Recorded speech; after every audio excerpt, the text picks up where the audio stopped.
This is the Discworld, which travels through space on the back of 4 elephants, which themselves stand on the great shell of Great Atuin, the sky turtle. Once upon a time, in such a universe, was considered unusual and possibly impossible. But then, it used to be so simple once upon a time, because the universe was full of ignorance all around, and the scientists panned through it like a prospector crouched over a mountain stream looking for the gold of knowledge among the gravel of unreason, the sand of uncertainty, and the little whiskery, 8-legged, swimming things of superstition. Occasionally, he would straighten up and say things like, "Hurrah, I've discovered Boyle's third law," and everyone knew where they stood. But the trouble was that ignorance became more and more interesting, especially big, fascinating ignorance about huge and important things like matter and creation, and people stopped patiently building their little houses of rational sticks in the chaos of the universe, and it started getting interested in the chaos itself, partly because it's a lot easier to be an expert on chaos, but mostly because it made a really good pattern that you could put on a t-shirt. And instead of getting on with proper science, like finding that bloody butterfly whose flapping wings caused all these storms we've been having lately and getting it to stop, scientists suddenly went around saying how impossible it was to know anything, and that there wasn't really anything you could call reality to know anything about, and how all this was tremendously exciting. And incidentally, did you know that there were possibly all these little universes all over the place? No one can see them because they are all curved in on themselves. Incidentally, don't you think this is a rather good t-shirt? Compared to all this, a large turtle with a world on its back is practically mundane. At least it doesn't pretend it doesn't exist, and no one on the Discworld ever tried to prove it didn't exist in case they turned out to be right and found themselves suddenly floating in empty space. This is because the Discworld exists right on the edge of reality. The least little things can break through to the other side, so on the Discworld people take things seriously. Like stories. Because stories are important. People think that stories are shaped by people. In fact, it's the other way around. Stories exist independently of their players. If you know that, the knowledge is power. Stories, like great flapping ribbons of shaped space-time, have been blowing and uncoiling around the universe since the beginning of time. And they have evolved. The weakest have died, and the strongest have survived, and they've gone fat on the retelling. Stories, twisting and blowing through the darkness. And their very existence overlays a faint but insistent pattern on the chaos that is history. Stories etch grooves deep enough for people to follow in the same way that water follows certain paths down a mountainside. And every time fresh actors tread the path of the story, the groove runs deeper. This is called the theory of narrative causality, and it means that a story, once started, takes a shape. It picks up all the vibrations of all the other workings of that story that have ever been. This is why history keeps on repeating all the time. So 1,000 heroes have stolen fire from the gods, and 1,000 wolves have eaten grandmother. 1,000 princesses have been kissed, and 1,000,000 unknowing actors have moved, unknowing, through the pathways of story. It is now impossible for the third and youngest son of any king, if should he embark on a quest which has so far claimed his older brothers, not to succeed. Stories do not care who takes part in them. All that matters is that the story gets told and that the story repeats, or if you prefer to think of it like this, stories are a parasitical life form, warping lives in the service only of the story itself. And people are wrong about urban myths. Logic and reason say that these are fictional creations, retold again and again by people who are hungry for evidence of weird coincidence and natural justice and so on. They aren't. They keep on happening all the time, everywhere, as the stories bounce back and forth across the universe. At any one time, hundreds of dead grandmothers are being whisked away on the roof racks of stolen cars, and loyal Alsatians are choking on the fingers of midnight burglars.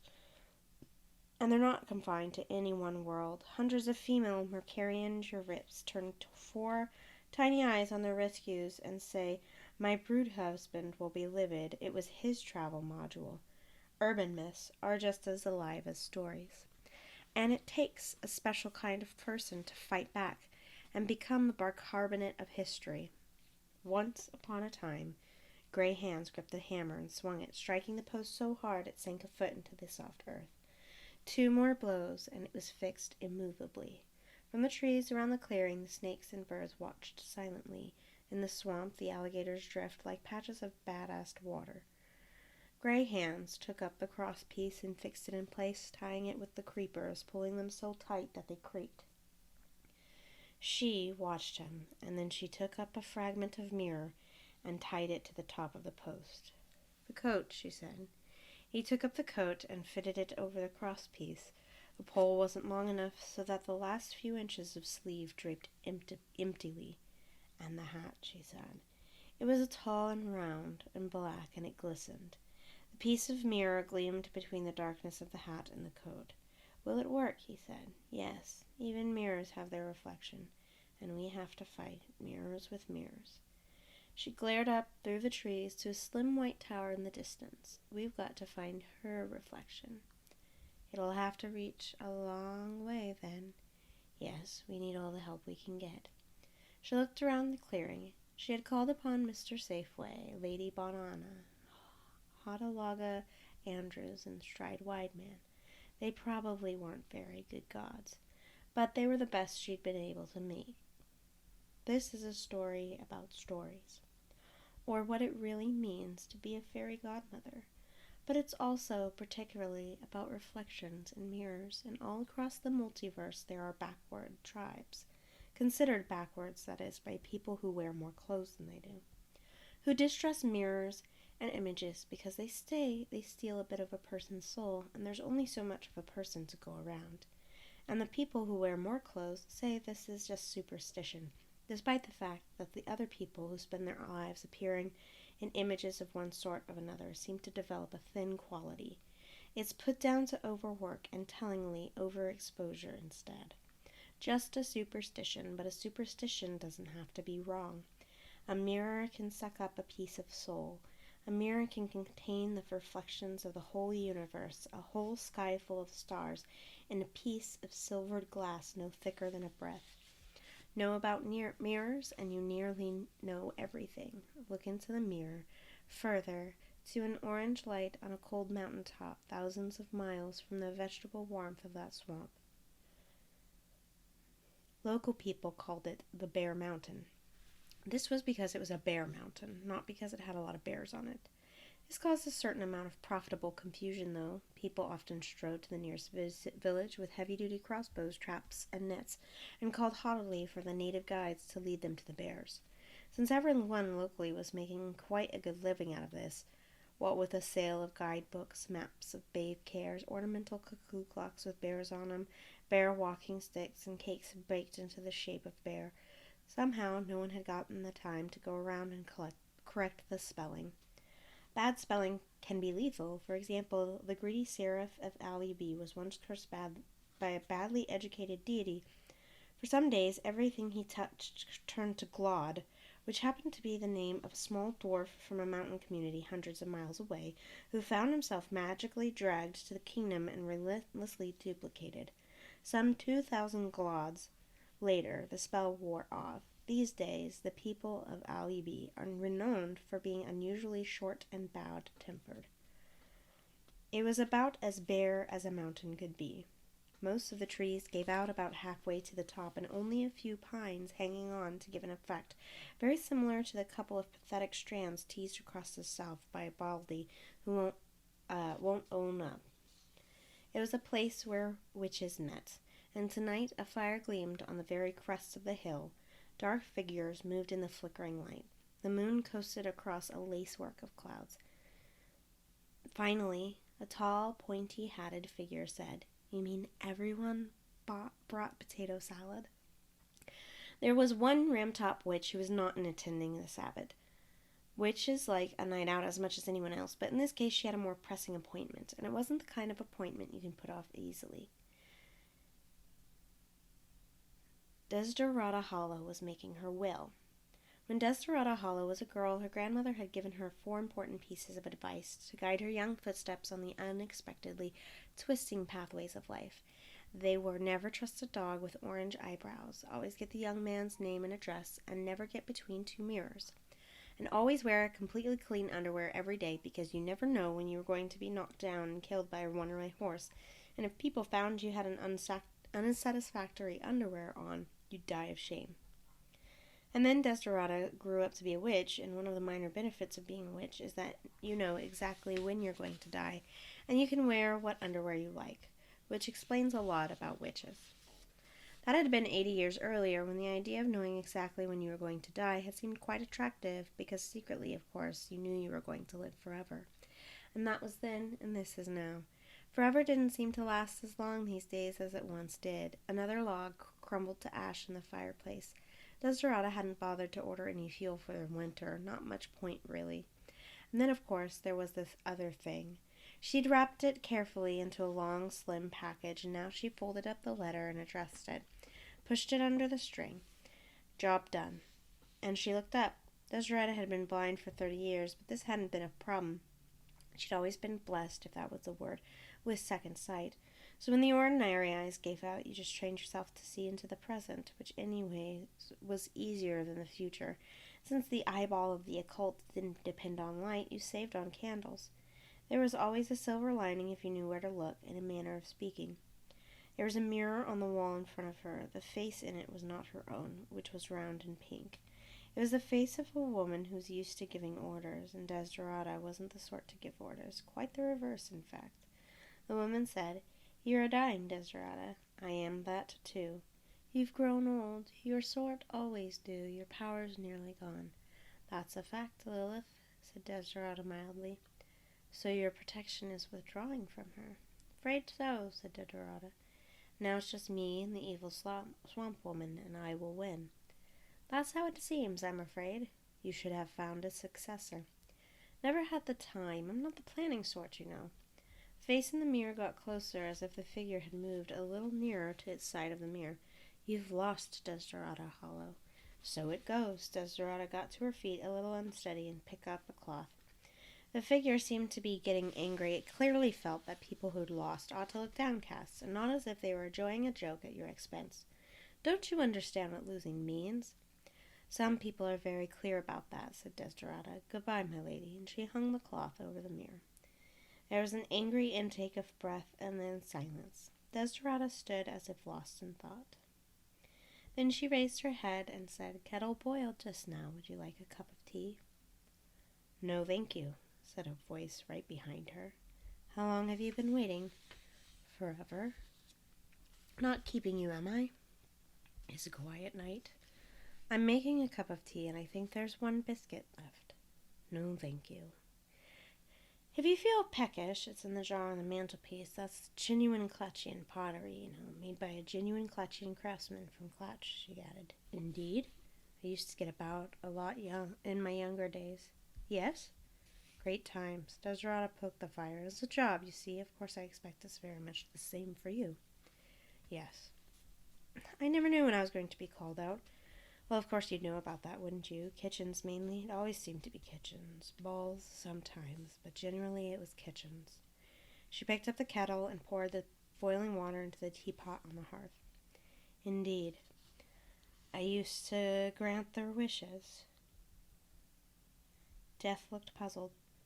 "What, you mean like fitted cupboards and new sinks and that sort of thing?" No, the people," Desiderata sighed. "It's a big responsibility, fairy godmothering. Knowing when to stop. I mean, people whose wishes get granted often don't turn out to be very nice people. So should you give them what they want, or what they need?" Death nodded politely. From his point of view, people got what they were given. "Like this Genoa thing," Desiderata began. Death looked up sharply. "Genoa. You know it? Well, of course you would. I know everywhere, of course." Desiderata's expression softened. Her eyes were looking elsewhere. "There were two of us. Godmother's going to, me and Lady Lilith. There's a lot of power in godmothering. It's like being in part of history. Anyway, the girl was born. Out of wedlock, but none the worse for that. It wasn't as if they couldn't have married. They just never got around to it. And Lilith wished for her to have beauty and power and marry a prince. Huh, and she's been working on that ever since. What could I do? You can't argue with wishes like that. Lilith knows the power of a story. I've done the best I could, but Lilith's got the power. I hear she runs the city now, changing a whole country just to make a story work. And now it's too late anyway, for me, so I'm handing on the responsibility. That's how it goes with fairy godmothering. No one ever wants to be a fairy godmother, except for Lilith, of course. Gotta be in her bonnet about it, so I'm sending someone else. I may have left things a little too late. Desiderata was a kindly soul. Fairy godmothers develop a very deep understanding about human nature, which makes the good ones kind and the bad ones powerful. She was not someone to use extreme language, but it was possible to be sure that when she deployed a mild term like a bee in her bonnet, she was using it to find someone whom she believed to be several miles over the madness horizon and accelerating. She poured out the tea. That's the trouble with second sight, she said. You can see what's happening, but you don't know what it means. I've seen the future. There's a coach made out of pumpkin, and that's impossible. And then there's coachmen made out of mice, which is highly unlikely. And then there's a clock striking midnight. Something about a glass slipper, and it's all going to happen because that's how stories have to work. And then I thought, I know some people who make stories work their way. She sighed again. Wish I was going to Genoa, she said. I could do with the warmth, and it's Fat Tuesday coming up. Always went to Genoa for Fat Tuesdays in the old days. There was an expectant silence.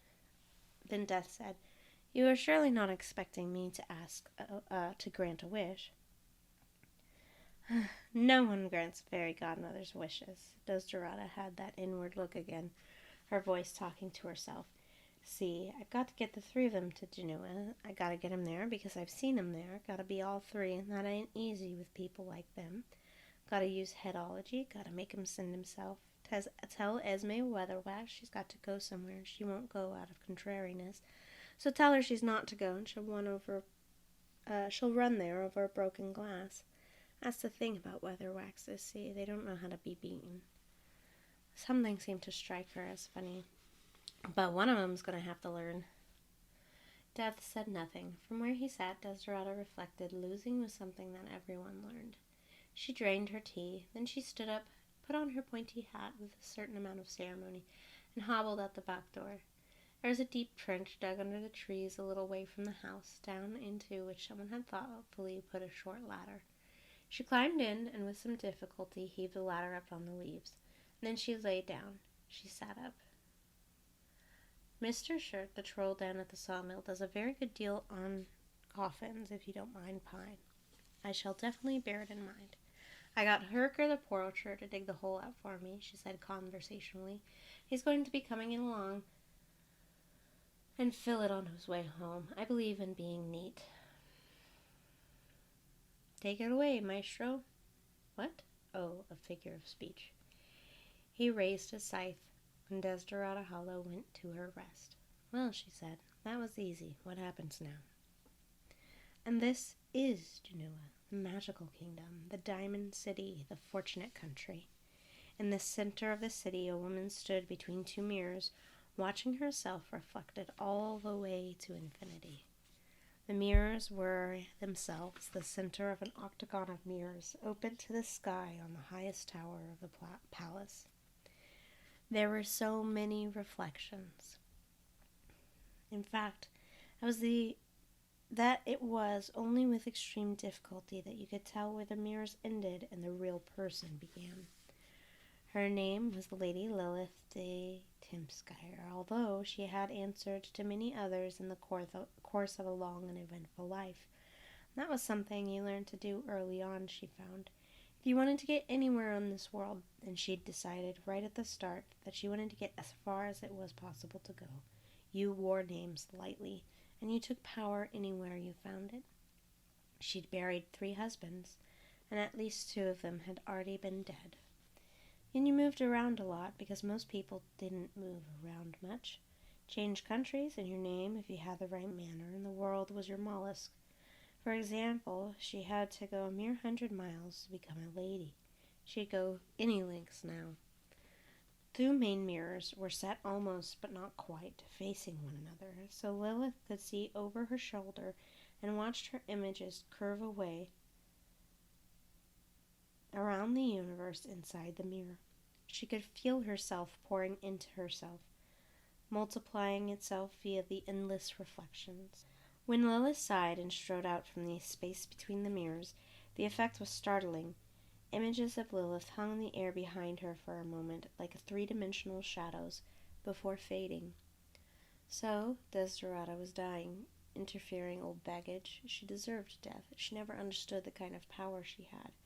She was one of those people afraid to do good for fear of doing harm, who took it all so seriously that they'd constipate themselves with moral anguish before granting the wish of a single ant. Lilith looked down and out over the city. While there were no barriers now, the stupid voodoo woman in the swamp was a mere distraction with no understanding. Nothing stood in the way of what Lilith liked more than anything else. A happy ending. Up on the mountain, the Sabbath had settled down a bit. Artists and writers have always had a rather exaggerated idea about what goes on at a witch's Sabbath.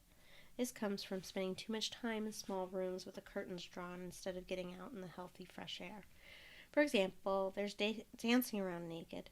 In the average temperate climate, there are very few nights when anyone would dance around at midnight with no clothes on, quite apart from the question of stones, thistles, and sudden hedgehogs. And there's all that business with goat-headed gods. Most witches don't believe in gods. They know that gods exist, of course. They even deal with them occasionally, but they don't believe in them. They know them too well. It'd be like believing in the postman. And then there's the food and drink, the bits of reptile and so on. In fact, witches don't go for that sort of thing. Worst you can say about the eating habits of the older type of witch is that they tend to like ginger biscuits, dipped in tea, with so much sugar in it that the spoon won't move, and will drink out of it if the saucer they think it's too hot. And they do so with appreciative noises, more generally associated with the cheaper type of plumbing system. Legs of toad and so on might be better than this. Then there's the mystical ointments. By sheer luck, the writers and artists are on firmer ground here. Most witches are elderly, which is when the ointments start to have an attraction, and at least two of those present tonight were wearing Granny Weatherwax's famous goose grease and sage chest liniment. It didn't make you fly or see visions, but it did prevent colds, if only because the distressing smell that developed round about the second week kept everyone else so far away you couldn't catch anything from them. And finally, there is the Sabbats themselves. Your average witch is not by nature a social animal as far as other witches are concerned. There's a conflict of dominant personalities. There's a group of ringleaders without a ring. There's the basic unwritten rule of witchcraft, which is don't do what you will, do what I say. The natural size of a coven is one. Witches only get together when they can't avoid it, like now. The conversation, given Desiderata's absence, had naturally turned to the increasing shortage of witches. Desiderata had sent a note via old Mother Demes asking to be excused on the count of being dead. Second sight enables you to keep a very tight rein on your social engagements. What, no one? Said Granny Weatherwax. No one, said Gammer Brevis. I call that terrible, said Granny. That's disgusting. Eh? Said old Mother Dismas. She calls it disgusting, shouted Gammer Brevis. Eh? There's no girl to put forward to take on Desiderata's place. Oh, the implications of this sink in. If anyone doesn't want their crusts, I'll have 'em, said Nanny Ogg. We never had this sort of thing in my young days, said Granny. There was a dozen witches this side of the mountain alone. Of course, that was before all this, she made a face, making your own entertainment. There's far too much of making your own entertainment these days. We never made our own entertainment when I was a girl. We never had time. Tempers fugget, said Nancy Ogg. What? Tempers fugget means that was then and this is now. I don't need no one to tell me that, Gaitha Olg. I know when is now. You gotta move with the times. I don't see why we... So I reckon we gotta shift the boundaries again, said Gammer Brevis. Can't do that, said Granny Weatherwax promptly. I'm doing 4 villages already. The broomstick hardly has time to cool down. Well, with Mother Hollow passing on, we're definitely short-handed, said Gammer Brevis. I know she didn't do a lot with her other work, but she was there. That's what it's all about, being there. There's got to be a local witch. 4 witches stared gloomily at the fire. Well, 3 of them did. Nanny Ogg, who tended to look on the cheerful side, made toast. They've got a wizard down Krill Springs, said Gammer Brevis. There wasn't anyone to take over when old Granny Hopless passed on, so they sent off to Ankh-Morpork for a wizard. An actual wizard, with a staff. He's got a shop there and everything. The brass sign on the door, it says, Wizard. The witches sighed. Mrs. Singe passed on, said Gammer Brevis, and Gammer Peavy passed on. Did she? Old Mabel Peavy, said Nanny Ogg, through a shower of crumbs. How old was she? 119, said Gammer Brevis. I said to her, you don't want to go climbing mountains at your age, but she wouldn't listen. Some people are like that, said Granny, stubborn as mules. Tell them they mustn't do something, and they won't stop till they've tried it. I actually heard her very last words, said Gammer. What did she say? Said Granny. As I recall, oh bugger, said Gammer. It's the way she would have wanted to go, said Nanny Ogg. The other witches nodded. You know, we could be looking at the end of witchcraft in these parts, said Gammer Brevis, and they stared at the fire again. I don't expect anyone's brought marshmallows, said Nanny Ogg hopefully.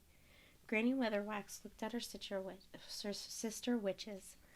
Gammer Beavis she couldn't stand. The old woman had a nasty habit of being reasonable when provoked. And Old Mother Dismas was possibly the most useless sibyl in the history of oracle revelation. And Granny really couldn't be having all with Nanny Ogg, who was her best friend. What about young Magrat? Said Old Mother Dismas innocently. Her patch runs alongside of Desiderata's. Maybe she could take on a bit extra. Granny Weatherwax and Nanny Ogg exchanged glances. She's gone all funny in the head, said Granny. Now come on, Esme, said Nanny Ogg. Well, I call it funny, said Granny. You can't tell me that saying all that stuff about relatives isn't going funny in the head. She didn't say that, said Nanny. She said she wanted to relate to herself. And that's what I said, said Granny Weatherwax. I told Thee Simplicity Garlic was your mother, Araminta Garlic was your granny, Yolande Garlic is your aunt, and you're me. She sat back with a satisfied look of someone who'd solved everything anyone could ever want to know about a personal identity crisis. She wouldn't listen, she added. Gammer Brevis wrinkled her forehead. Magrat, she said. She tried to get a mental picture of the Ramtop's youngest witch and recalled, well, not a face, just a slightly watery-eyed expression of hopeless goodwill, wedged between a body like a maypole and hair like a haystack after a gale. A relentless doer of good works, a worrier, the kind of person who rescued a small lost baby birds and cried when they died, which is a function kind Old Mother Nature usually reserves for small lost baby birds. Doesn't sound like her, she said. And she said she wanted me more self-assertive, said Granny. Nothing wrong with being self-assertive, said Nanny. Self-asserting is what switching is all about. I never said there was anything wrong with it, said Granny. I told there was nothing wrong with it. You can be as self-assertive as you like, I said, just so long as you do what you're told. Rub this on and it'll clear up in a week or two, said Old Mother Dismas. The other three witches watched her expectantly in case there was going to be anything else. It became clear that there wasn't. And she's running. What's that she's running, Gaitha? Said Granny. Self-defense classes. But she's a witch, Gammer Brevis pointed out. I told her that, said Granny Weatherwax, who had walked nightly without fear in the bandit-haunted forests of the mountains all of her life, in the certain knowledge that the darkness held nothing more terrible than she was. She said that wasn't the point. Wasn't the point? That's what she said. Well, no one goes to them anyway, says Nanny Ogg. I thought she was going to get married to the king, said Gammer Brevis. Everyone did, said Nanny. But you know Magrat, she tends to be open to ideas. Now she says she refuses to be a sex object. They all thought about this. Finally, Gammer Brevis said, slowly, in the manner of one surfacing from the depths of fascinated cognation, but she's never been a sex object. I'm pleased to say I don't even know what a sex object is, said Nanny Weatherwax firmly. I do, said Nanny Ogg. He looked at her. Our Shane brought one home from foreign parts once. I carried on looking at her. It was brown and fat and had beads on it and a face and 2 holes for the string. It didn't seem to avert their gaze. Well, that's what he said he was, said Nanny. I think you're talking about a fertility idol, said Gammer Brevis helpfully. Granny shook her head. Doesn't sound much like Magrat to me, she began. You can't tell me that's worth 2 pence, said Old Mother Dismas, from whatever moment of time she was currently occupying. No one was ever quite sure which it was. It was an occupational hazard for those gifted with second sight. The human mind isn't really designed to be sent rocketing backward and forward along the great freeway of time, and can become, as it were, detached from its anchorage, seeming seeing randomly into the past and the future, and only occasionally into the present. Old Mother Dismas was temporarily unfocused. That meant if you spoke to her in August, she was probably listening to you in March. It was best just to say something now and hoped she'd pick it up next time her mind was passing through. Granny waved her hands experimentally in front of old Mother Dismas's unseeing eyes. "She's gone again," she said. "Well, if Magrat can't take it on, there's Millie Hopgood from over Slice Way," said Gamma Breather. "She's a hard-working girl. Mind you, she's got a worse squint than Magrat." "Nothing wrong with that. A squint looks good on a witch," said Granny Weatherwax. "But you have to know how to use it," said Nanny Ogg. "Old Gertie Simmons used to have a squint, and she was always putting the evil influence on the end of her nose. We can't have people thinking that if you upset a witch, she curses and mutters, and then her own nose drops off." They all stared at the fire again. "I suppose Desiderata wouldn't have chosen her own successor," said Gamma Brevis. "Can't go doing that," said Granny Weatherwax. "That's not how we do things in this part." "Yes, but Desiderata didn't spend much time in these parts. It was a job. She was always going off in the foreign parts." "I can't be having with foreign parts," said Granny Weatherwax. "You've been to Aunt Marpole," said Nanny mildly. "That's foreign." "No, it's not. It's just a long way off." "That's not the same as foreign. Foreign's where they gabble at you in heathen lingo and eat foreign muck and worship, objects," said Granny Weatherwax. Good-willed diplomat. "Foreign can be quite close, too, if you're not careful." "Huh," she added witheringly. "Yeah, she could bring back just about anything from foreign parts." "She brought me back a nice blue and white plate once," said Nanny Ogg. "That's a point," said Grandma Beavis. "Somebody ought to see to her cottage. She had quite a lot of good stuff in there. It'd be dreadful to think of some thief getting in there and having a rummage." "Can't imagine any thief wanted to break into a witch's," Granny began, and then stopped abruptly. "Yes," she said meekly. "Good idea. I'll see to it directly." "No, I'll see to it," said Nanny Ogg, who'd also had time to work something out. "It's right on my way home, no problem." "No, you'll be wanting to get home early," said Granny. "Don't bother yourself. It'd be no trouble." "Oh, it won't be trouble at all," said Nanny. "You don't want to go tiring yourself out at your age." They glared at one another. "Well, I don't really see that it matters," said Gamma Brevis. "You might as well go together rather than fight about it." "I'm a bit busy tomorrow," said Granny. "How about after lunch?" "Right," said Nanny Ogg. "We'll meet at her cottage right after lunch." "We had one once, but the bit you unscrew fell off and get lost," said old Mother Demas. Herker, the poacher, shoved the last of the earth in the hole. He felt he ought to say a few words. "Well, that's about it, then," he said. She'd definitely been one of the better witches, he thought, as he wandered back to the cottage with the pre-dawn gloom. Some of the other ones, while of course being wonderful human beings, he added to himself hurriedly, as a fine bunch of women as you could ever hope to avoid, were just a bit overpowering. Mistress Hollow had been the listening kind of person. On the kitchen table was a long package with a pile of coins and an envelope. He opened the envelope, although it was not addressed to him. Inside was a smaller envelope and a note. The note said, "I'm watching you, Albert Herker. Deliver the package and the envelope. If you dare to take a peek inside, something dreadful will happen to you. As a professional good fairy godmother, I ain't allowed to curse anyone, but I predict it would involve being bitten by an enraged wolf and your leg going green and runny and dropping off. Don't ask me how I know anyway. You can't because I am dead. All the best, Desiderata." He picked up the package with his eyes shut. Light travels slowly in the Discworld's vast magical field, which means that time does too. As Nanny Ogg would put it, when it's tea time in Genoa, it's Tuesday over here. In fact, it was dawn in Genoa. Lilith sat in her tower, using a mirror, sending her own image out to scan the world. She was searching. Wherever there was a sparkle on a wave crest, wherever there was a sheet of ice, wherever there was a mirror or reflection, then Lilith knew she could see out. You didn't need a magic mirror. Any mirror would do, if you knew how to use it. And Lilith, crackling with the power of a million images, knew that very well. There was just a nagging doubt. Presumably, Desiderata would have gotten rid of it. Her sort were like that, conscientious.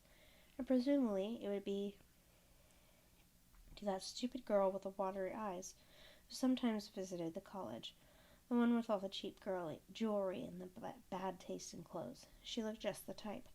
But Lilith wanted to be sure. She hadn't got where she was today without being sure. In puddles and winders all over Lancre, the face of Lilith appeared momentarily and moved on. And now it was dawn in Lancre. Autumn mists rolled through the forest. Granny Weatherwax pushed open the cottage door. It wasn't locked. The only visitor Desiderata had been expecting wasn't the sort to be put off by locks. She had herself buried round the back, said a voice behind her. It was Nanny Ogg. Granny considered her next move, to point out that Nanny had deliberately come earliest to search the cottage by herself, then raise questions about Granny's old presents. She could undoubtedly answer them given enough time. On the whole, it was probably best just to get on with things. Ah, she said, nodding. Always very neat in her ways was Desiderata. Well, it was the job, said Nanny Ogg, pushing past her and eyeing the room's contents speculatively. You gotta be able to keep track of things in a job like hers. By gar, that's a bloody enormous cat. It's a lion, said Granny Weatherwax, looking at the stuffed head over the fireplace. Must have hit the wall at head with speed, whatever it was, said Nanny Ogg. Someone killed it, said Granny Weatherwax, surveying the room. Sure think so, said Nanny. If I'd seen something like that eating its way through the wall, I'd hit it myself with a poker. There was, of course, no such thing as a typical witch's cottage, but if there was such a thing as a non-typical witch's cottage, then this was certainly it. Apart from various glassy-eyed animal heads, the walls were covered in bookshelves and watercolored pictures. There was a spear in the umbrella stand, and instead of the more usual earthenware and china on the dresser, there were foreign-looking brass pots and fine blue porcelain. There wasn't a dried herb anywhere in the place, but there were a great many books, most of them filled with Desiderata's small, neat handwriting. A whole table was covered in what were probably maps, meticulously drawn. Granny Weatherwax didn't like maps. She felt instinctively that they sold the landscape short. She certainly got about a bit, said Nanny Ogg, picking up a carved ivory fan and flirting coquettishly. Nanny Ogg didn't know what a coquette was, although she could probably hazard a guess. Well, it was easy for her, said Granny, opening a few drawers. She ran her fingers along the top of the mantelpiece and looked at them critically. She could have found time to go over the place with a duster, she said vaguely. I wouldn't go and die and leave my place in this state. I wonder where she left, it, said Nanny, opening the door of the grandfather clock and peering inside. Shame on you, Gaitha Ogg, said Granny. We're not here to look for that. Of course not. I was just wondering. Nanny Ogg tried to stand on tiptoe surreptitiously in order to see the top of the dresser. Gaitha, for shame. Go make us a cup of tea. Oh, all right. Nanny Ogg disappeared, muttering into the scullery. After a few seconds, there came the creaking of a pump handle. Granny Wax sidled toward a chair and quickly felt under cushion. There was a clatter from the next room. She straightened up hurriedly. I shouldn't think it'd be under the sink, neither, she shouted. Nanny Ogg's reply was inaudible. Granny waited a moment and then crept rapidly over to the big chimney. She reached up and felt cautiously around. Looking for something, Esme, said Nanny Ogg behind her. The suit up here is terrible, said Granny, standing up quickly. Terrible suit there is. It's not up there, then, said Nanny Ogg sweetly. Don't know what you're talking about. You don't have to pretend. Everybody knows she must have had one, said Nanny Ogg. It goes with the job. It practically is the job. Well, maybe I just wanted to look at it, Granny admitted. Just hold it a while. Not use it. You wouldn't catch me using one of those things. I only ever saw it once or twice. There ain't many of them around these days. Nanny Ogg nodded. You can't get the wood, she said. You don't think she's been buried with it, do you? Shouldn't think so. I wouldn't want to be married with it. Things like that, it's a bit of a responsibility. Anyway, it wouldn't stay buried. A thing like that wants to be used. It'd be rattling around your coffin the whole time. You know the trouble they are. She relaxed a bit. I'll sort the tea things, she said, and you light the fire. She wandered back into the scullery. Granny Weatherwax reached along the mantelpiece for the matches and realized there wouldn't be any. Desiderata had always said she was much too busy to not use magic around the house. Even her laundry did itself. Granny disapproved of magic for domestic purposes, but she was annoyed. She also wanted her tea. She threw a couple of logs into the fireplace and glared at them until they burst into flame out of sheer embarrassment. It was then her eye was caught by the shrouded mirror. Covering it over, she murmured. I didn't know old Desiderata was frightened of thunderstorms. As he twitched aside the cloth, she stared. Very few people in the world had more self-control than Granny Weatherwax. It was as rigid as a bar of cast iron, and about as flexible. She smashed the mirror.